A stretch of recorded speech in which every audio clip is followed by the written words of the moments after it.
1. Pemilu Presiden dan Wakil Presiden. A. Jumlah suara sah secara nasional sebanyak 164.227.475 sebagaimana tercantum dalam formulir model D hasil nasional PPWP. B. Jumlah suara sah masing-masing pasangan calon presiden dan wakil presiden dengan perincian sebagai berikut. 1.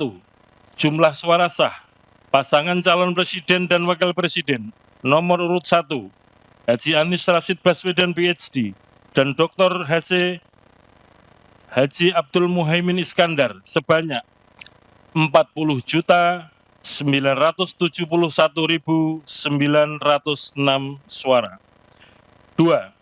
Jumlah suara sah pasangan calon presiden dan wakil presiden nomor urut 2 Haji Prabowo Subianto dan Gibran Rakabuming Raka sebanyak 96.214.691 suara. 3. Jumlah suara sah pasangan calon presiden dan wakil presiden nomor urut 3 Haji Ganjar Pranowo SHMIP dan Profesor Dr. Haji Muhammad Mahfud MD sebanyak 27.040.878 suara.